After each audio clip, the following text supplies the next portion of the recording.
예, 변호사님, 네. 금요일에 갤럽 여론조사를 보면은 그동안 국민의힘이 아주 죽을 쓰고 있었는데 지금도 거기 최고위원들 때문에 예, 예. 김기현 체제가 뭐. 자리를 못 잡고 흔들리고는 있습니다만은 국민의힘이 민주당을 예. 이렇게 앞질렀다, 그런 조사 예. 결과가 나왔죠. 네, 7주 만에 그것도. 예.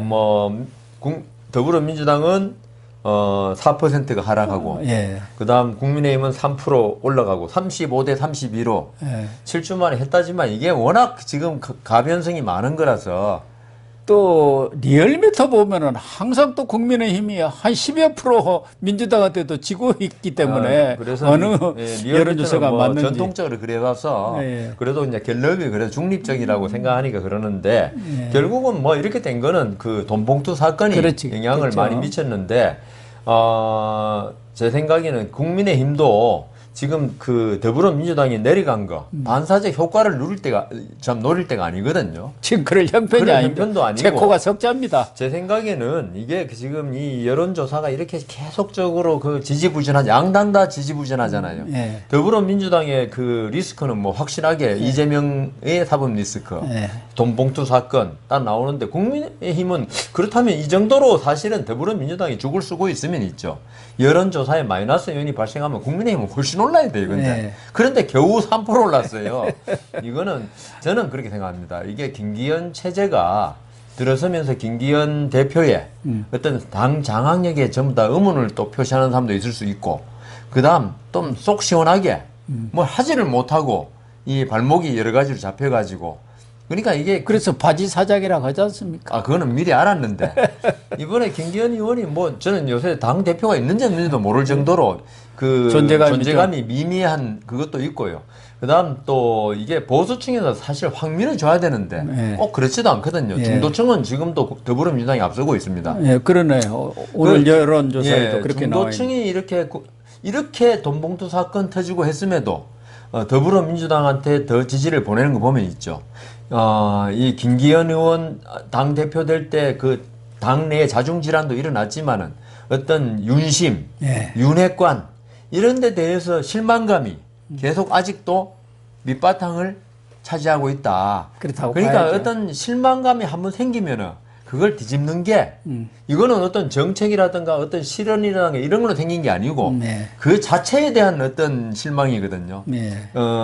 국민의힘 자체의 어떤 당 구조에 대해서 이래서는 안 되는데, 예. 우리가 이준석 그 전 대표가 물러나는 게 저희들은 여러 가지 해설도 했지만은 뭐 그런 여러 가지, 또 이준석은 아직도 나가서 여러 가지 많은, 어떻게 보면 소위 해당 행위에 가까운 여러 말을 하면서 젊은 층에 대해서 어떤 영향을 미치고, 하여튼 이 김기현 의원이 비록 윤심으로 당선되고 했지만은 뭔가 자기 존재감을 보여주고 내년 총선에 향해서 어떤 자기의 어떤 그 입지를 갖다가 보여줘야 되는데 그런 걸 못하니까 예. 실망하는 게 너무 크니까 이게 반사 효과를 전혀 못 누리고 지금도 지지부진하다. 겨우 3%가 뭡니까 이게? 그러네. 놔둬도 3%는 오르겠습니다. 예. 어쨌든 김기현 체제가 빨리 자리를 잡고, 또 이재명 수사, 그리고 돈봉투 수사도 좀 속도를 높여서 국민들이 피로감을 네. 좀 덜 느끼게 해줘야 하는데, 맞습니다. 역시 지지부진하고 모든 게 있습니다. 지지부진해 예. 진짜 지금은. 그런데 오늘 또 동아일보가 단독 보도한 거 보면은, 그동안 이재명 대표는 백현동 로비스트, 예. 허가방이라는 김인석 씨하고 2006년도에 자기가 성남시장 나와서 나왔을 때. 떨어졌을 때 본부장을 했는데, 그 이후로는 별로 만난 적도 없고 소식이 끊겼다. 예.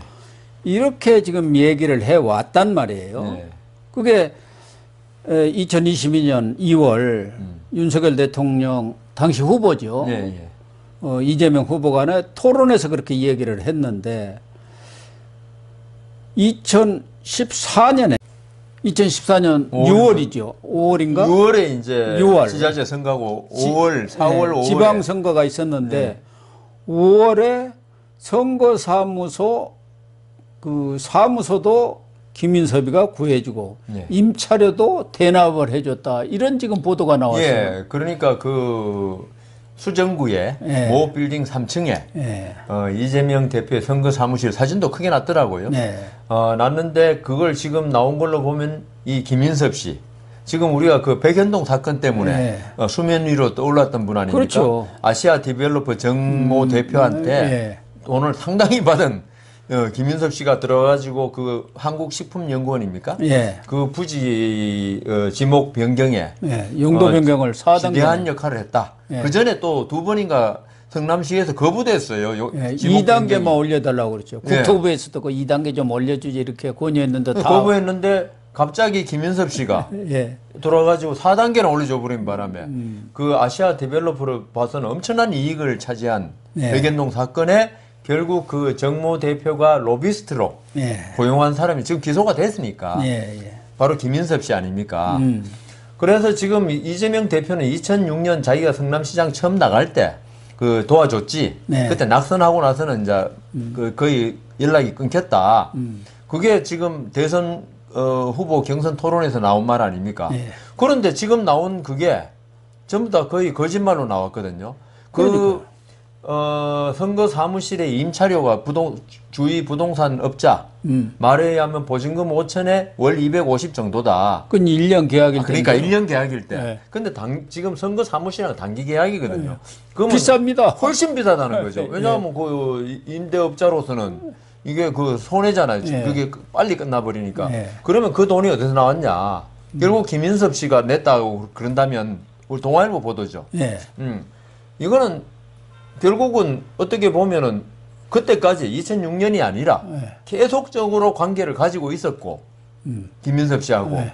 그다음 그거 정황이 드러나는 게 김인섭 씨가 그 이후에 정진상 씨, 네. 이재명 대표의 측근 중에 측근 오른팔 네. 아닙니까? 예. 매 수백 번 수천 번의 통화를 한 게 300번 했다는 그러니까 나오거든요. 예. 아니 그 아무 이재명 대표하고 아무런 관계 없다면은 정진상 씨하고 그렇게 통화를 할 이유도 없고 예. 그때 또 정진상 씨한테 한 말이 있지 않습니까? 민간 사업자 그 성남 도계공 예. 그러니까 민간 그거 사업자 빠져달라. 배제해 달라. 그 부탁까지 하고 또 사실 그대로 또 됐어요. 예. 그런 거 보면 이재명 대표가 지금 그 고 김문기 씨 모른다고 거짓말 했다는 걸로 지금 재판 받고 있지 않습니까? 예. 그럼 이것도 똑같은 거예요, 이거. 백현동 지금 그것도 같이 선거법에 걸려 그것도 있죠. 선거법 위반도 되고 백현동 사건이 앞으로 뭐 어떻게 될지 모르지만은 선거법을 떠나서도 지금 수사가 되고 있지 않습니까? 근데 지금 명백하게 지금 동아일보 보도에 한다면 이것도 다시 추가 기소가 돼야 돼요.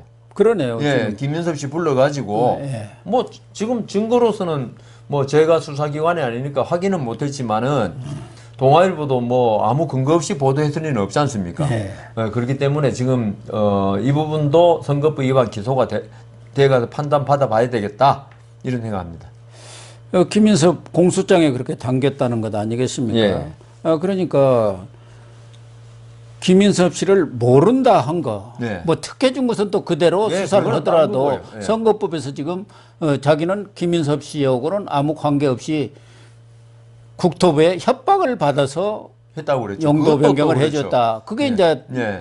핵심 그 선거법 중에 하나인데 위반에 이런 걸 보면은 김인섭 씨가 2014년에 그 재선 선거 때 사무실도 구해주고 그 임차료도 대납해주고 보나마나 운영비 사무실 운영비도 대줬지 않아? 대줬겠죠. 뻔한 거란 말이에요. 그러니까 그게 자기 사무실 운영비 대주고 이런 데 대한 보답일 수 있죠. 그러니까요. 예. 2015년 1월에 이제 들어갔지 않습니까? 저기 그렇죠. 정바울의 예. 아시아 디벨로퍼에 디벨로퍼. 그러면서 그렇게 아주 4단계 상승을 해버렸으니까요. 그러니까요. 그래서 또 정 대표한테 60억인가요?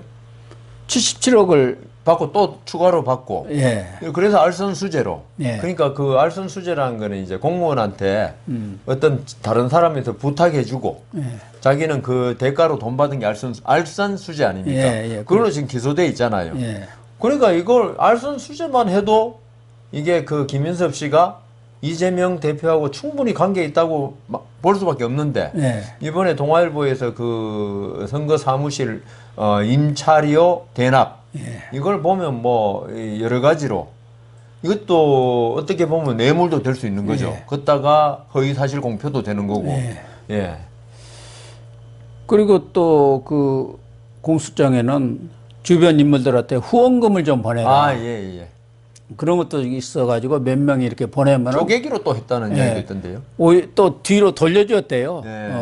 그러니까 자기가 다 보낼 수 없잖아요. 예, 개인은 500만 원까지 아닙니까? 예, 예. 그러니까 500만 원씩 내게 네, 하고 내게 해가지고. 돈은 다시 반환시켜 줄 테니까 걱정하지 마라 하고 여러 사람을 동원하고 쪼개기로 보낸 거죠. 그게. 아, 그러면 이재명 대표가 그렇게 모르는 사람이 그렇게 합니까? 그러니까요. 예.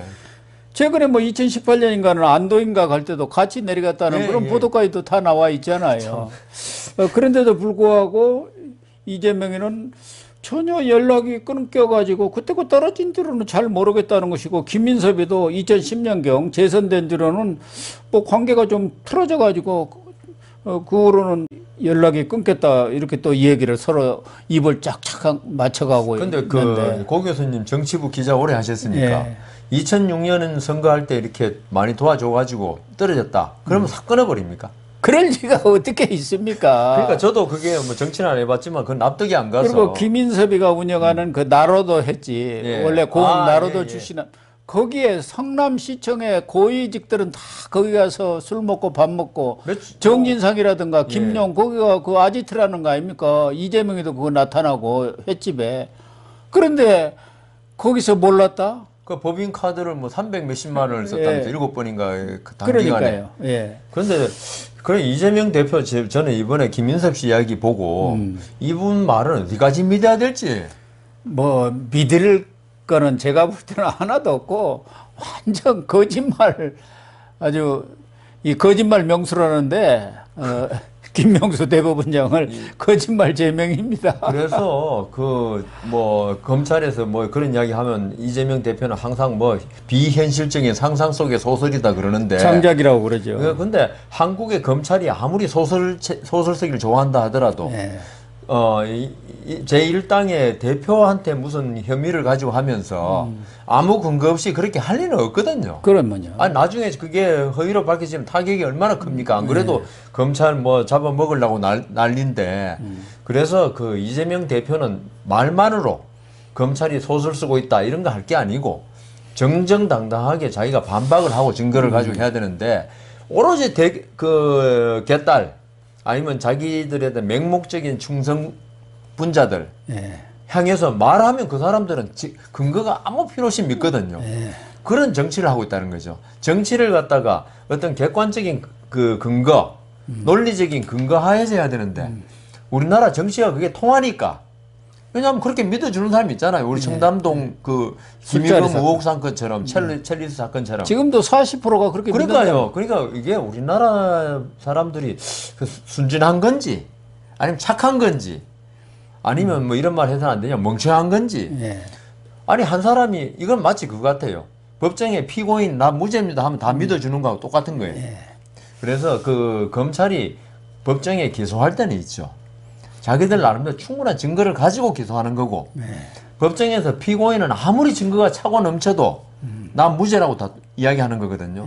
그런데 우리나라는 그런 검찰 증거를 가지고 기소하는 검찰은 못 믿고 정치 탄압이기 때문에 아무 근거 없이 검찰을 욕하면서 무죄라고 주장하는 피고인 말은 지금 믿는 세상이 돼버렸어요.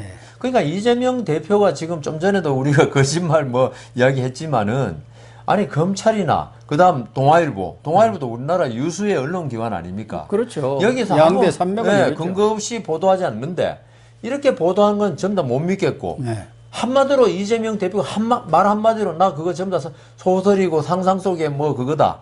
이거는 믿어주는 이런 세상이 저는 이게 정상적인 세상인가? 그러니까요. 네. 거기다가 또 이 김인섭 씨가 옥중 편지라는 걸 또 썼지 않습니까? 예. 그 이재명 대표의 수행비신 백모 씨 등한테. 예. 거기에도 보면은 이 백현동 사건과 관련해서 여러 가지 얘기들이 다 나오고 거기에 옥중 로비를 했다는 게 다 드러나고 또 얼마 전에는 인천에 있는 속기사까지 앞서서 그랬는데 예. 정바오로고 돈 문제 가지고 이 갈등이 빚어지니까 그 당시 아마 정바오로고 얘기한 것을 김인섭이도 이 녹음을 해놓은 모양이에요. 핸드폰에. 예, 예. 그걸 이제 속기사한테 가서 풀어달라고 한 거예요. 예. 그래서 이제 그걸 검찰이 압수수색했는데 거기에서도 여러 가지 특혜, 로비 이런 것들이 15년에 이루어진 내용들 그리고 정보월과의 그런 여러 가지 돈 거래 관계 이런 것들이 다 나왔단 말이에요. 예. 그런 증거들이 지금 있는데도 불구하고 그거 다 창작이고 소설이야. 그러니까요. 나 잡으려고 그래. 뭐 이런 거 아닙니까? 그러니까요. 법조인을 했다는 이재명 대표가 이런 식으로 그냥 구두탄이라고 그럽니까? 구두선. 구두선만 이렇게 날려가지고 자꾸 그 국민들을 호도하는 건 저는 저 같으면은 저번에 제가 이재명 사법 리스크 때 말씀드렸지만은 본인이 이 정도면 있죠. 우리가 우리나라 정치 과정에서 이런 일이 있었던 거, 모든 정치인이 반성합시다. 그래서 인정할 건 인정하고 그 참여하는 의미에서 일단은 물러나겠다. 예. 당대표라도. 국회의원 뭐 사퇴하라는까지는 제가 원하지 않지만은 그러면서 그 일국의 대통령이 달라 했고 그 다음 야당의 큰 지도자가 되고자 하는 사람이면은 어떤 일말의 정직함 네. 이건 있어야 한다. 그리고 있죠. 제가 개딸들한테 한마디 하고 싶은 게 사람이 오늘 어린날입니다만은 어린이 때는 진짜 순진무구하죠. 네. 뭐 어떤 사회의 부정 비리 이런 것도 모르고 그렇지만 사람이 살다 보면 저도 때가 묻었을 거고 네. 그 살다 보면 그 거짓말도 해야 될 때가 있고 그다음 여러 가지 뭐 밥 한 그릇 얻어 먹을 때도 있고 때가 안 묻을 수가 없잖아요. 예. 그리고 우리나라에 때가 제일 많이 묻은 사람이 정치인들입니다. 그렇죠. 예. 예. 그런데 개딸들이나 이런 사람들이 있죠. 이재명은 어떤 그 이슬만 먹고 사는 그러네. 예, 이런 걸로 보는 거 외에는 이재명은 돈 한 푼 안 받을 사람이고 어떤 그 시장을 두 번 하고 경기지사 하면서도 이렇게 믿어버리니까 거의 뭐 사이비 종교의 교주택이죠. 그 교주도 보통 교주가 아니고 하늘에서 이렇게 참 인간을 구제하기 위해서 내려온 뭐 마호메트나 예수나 이런 정도로 보는 것 같아요. 그러니까 좀 개딸들도 이재명을 갖다 그렇게 무조건적으로 옹호하니까 지금 이런 정치 현상이 벌어지거든요. 그렇습니다. 그 이재명의 실체에 대해서 인간 이재명에 대해서 보라 이거죠. 제 말씀은. 또 하나는 검찰도 지금 여러 가지 지금까지 나온 정황이라든가 이런 것을 보면은 백현동 수사는 사실상 검찰 차원에서 다 끝난 것 아닌가. 네. 그러면은 이제 남은 것은 정진상이나 이재명을 불러서 당신들이 이러이러한 특혜를 주고 이러이러한 인허가를 해줬느냐 네. 이걸 확인을 해야 할 거 아닙니까? 예.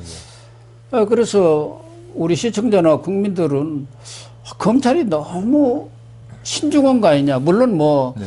제1야당의 대표를 소환한다는 게 그게 간단치는 않기 때문에 신중을 기하기는 해야겠습니다만은 이제 5월 달에도 들어왔기 때문에 빨리 이 백현동 문제라든가 이런 것에 또 쌍방울 불법 송금 문제도 마찬가지입니다만 대북 송금 이런 것들도 매듭을 지을 단계가 온 거 아니냐. 그렇다고 한다면은 지금 뭐 이재명에는 큰 소리 치고 있습니다만은 그동안 구속됐던 정진상이도 보석으로 지금 나왔어요.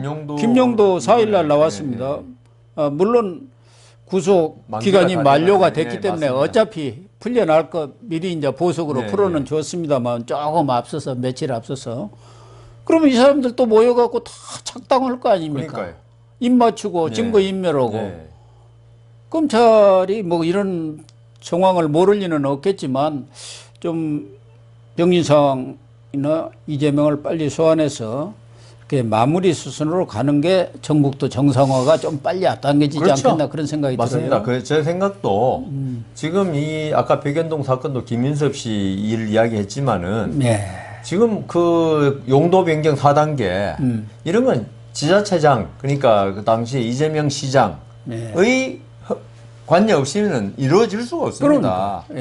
그러니까 그 2006년에 이재명 시장하고 그렇게 가까웠던 김인섭 씨를 이 아시아 디벨로퍼 거기서 왜 고용했겠습니까? 몇 수십억 주면서 그 이상의 이익이 나기 때문에 용도 변경만 되면은 훨씬 뭐 몇십 배, 몇백 배의 이익이 나기 때문에 김인섭 씨를 고용하고 그 다음 돈을 주고 그렇게 했다는 거는 야 힘든다는 거예요. 그 용도 변경이 그만큼. 3,200억을 아주 그냥 대박 정도가 아니라 이건 뭐라게 하는지 벌어버렸지 않습니까? 그리고 그 돈을 그 정도 준다는 거 있죠. 만일 가서 신청서만 쓰면 용도 변경이 되면 그 돈 왜 줍니까? 그러니까요. 이게 그 시장의 힘, 그리고 시장의 권한, 그 다음 시장한테 이렇게 로비를 할 수 있는 힘, 어느 정도 가까이 되는지 정모 대표 같은 사람 더 잘합니다. 예. 사업하는 사람들이 있죠. 돈 절대로 허투루 안 줍니다. 이 사람을 통해야지 약효가 100%다. 할 때 베팅을 하고 돈 주는 거지. 예. 그래가지고 이게 제가 보기에는 직권 남용, 내지 뭐 여러 가지 그 공무상 범죄가 충분히 있을 수 있는 부분이거든. 백현동 사건이 그것만 해도. 이 때문에 그거 제 생각에는 크게 뭐 지금 더 이상 할 게 없을 것 같은데 그 자체만으로도. 그러니까요. 검찰이 왜 이렇게 민기적거리는지 네. 저는 납득이 안 가는데 또 다른 이유가 있는지. 뭐 지금 대장동 사건 같은 거는 뭐 거기서 지금 이재명 대표가 워낙 강력히 부인하고 제가 말씀드린 대로 그 정진상, 김용, 김만배가 입을 열게 하는데 힘드니까 뭐 그렇다 하더라도 백현동 사건 같은 경우는 그 용도 변경이거든 결국. 예. 그건 크게 어려울 게 아닐 건데. 그리고 여기는 손을 안 댔어요. 문재인 검찰에서. 예. 그때는 여기는 논란이 안 됐기 때문에 어떻게 보면 그대로 그 모든 내용들이 남아 있었고 대장동 같은 경우는 거의 문재인 정부 때 그냥 다 이렇게 어물떡저물떡 해갖고 해가지고 없애버렸단 말이에요. 증거 뭐 이렇게 인멸할 시간도 줬고 그래서 그 검찰이 어떤 생각인지 모르지만은 아니 명백한 거라도 네. 이게 이제 기소가 이제 무슨 그 철 따라 무슨 유행 따라 하는 것처럼 보일까봐 네. 이 한꺼번에 기소하려고 그런지는 몰라도 있죠. 국민들이 보기에 너무 답답한 거예요 이게. 이래서는 이게 그 국민들의 피로감만 계속 그 쌓이게 하지. 네. 검찰도 좀 그런 국민들 물론 국민 여론 따라 수사하는 건 아니지만은 국민들의 어떤 그런 것도 생각이 줘야 한다. 범죄가 없으면 빨리 없다고 그러든지. 네. 예. 결론을 좀 빨리 내주는 게 다 편안해집니다. 바른 방법인 것 같습니다. 예.